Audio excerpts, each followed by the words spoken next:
ശബരിമലയിലെ ദ്വാരപാലക ശില്പങ്ങളുടെ സ്വർണം പൂശൽ സംബന്ധിച്ച മുഴുവൻ രേഖകളും പിടിച്ചെടുത്ത് ഹാജരാക്കാൻ ഹൈക്കോടതിയുടെ നിർദ്ദേശം. ദേവസ്വം വിജിലൻസ് സെക്യൂരിറ്റി ഓഫീസർക്കാണ് നിർദ്ദേശം നൽകിയിരിക്കുന്നത്. ശില്പങ്ങളുടെ സ്വർണം പൂശൽ സ്പോൺസർ ചെയ്ത ഉണ്ണികൃഷ്ണൻ പോറ്റിയെ കേസിൽ കക്ഷി ചേർത്തിട്ടുണ്ട്. വേഗത്തിൽ തന്നെ തിരികെ എത്തിക്കാൻ ദ്വാരപാലക ശില്പങ്ങളുടെ സ്വർണം പൂശലുമായി ബന്ധപ്പെട്ട പാളികൾ തിരികെ എത്തിക്കാൻ വേണ്ടി നേരത്തെ ഹൈക്കോടതി നിർദ്ദേശം നൽകിയിരുന്നു.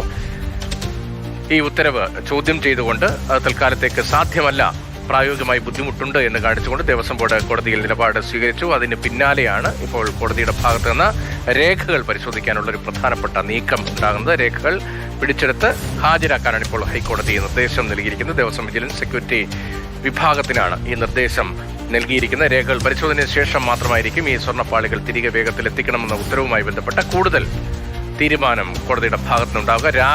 രാഗിൻ വിവരങ്ങൾ.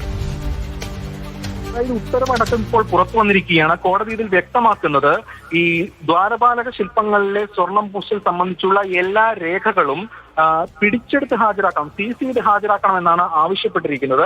അത് ദേവസ്വം വിജിലൻസ് ഓഫീസറോട് ഹാജരാക്കാനാണ് ഇപ്പോൾ നിർദ്ദേശിച്ചിരിക്കുന്നത്. എത്രയും വേഗം ഹാജരാക്കണമെന്നാണ് ആവശ്യപ്പെട്ടിട്ടുള്ളത്. ഇതടക്കം പരിഗണിച്ച ശേഷമായിരിക്കും കോടതി ഇക്കാര്യത്തിൽ തീരുമാനമെടുക്കുക.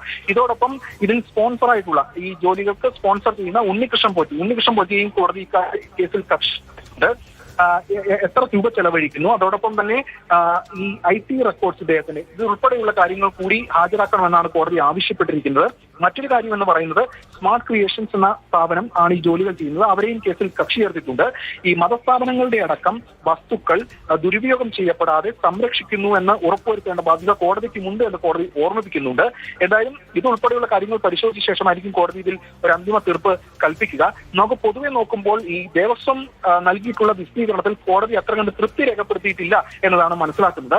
എന്തായാലും നേരത്തെ സൂചിപ്പിച്ചതുപോലെ ഇപ്പോൾ ആ ജോലികൾ അവിടെ നിർത്തിവെച്ചിട്ടുണ്ട്. അത് കഴിഞ്ഞ ദിവസത്തെ ഹൈക്കോടതി ഉത്തരവിന്റെ പശ്ചാത്തലത്തിലാണ് ആ ജോലികൾ നിർത്തിവെച്ചിരിക്കുന്നത്. എന്തായാലും കോടതി ഇപ്പോൾ ഇക്കാര്യങ്ങളാണ് വ്യക്തമാക്കിയിരിക്കുന്നത്. തിങ്കളാഴ്ച കേസ് കോടതി വീണ്ടും പരിഗണിക്കുമെന്നാണ് അറിയുന്നത്.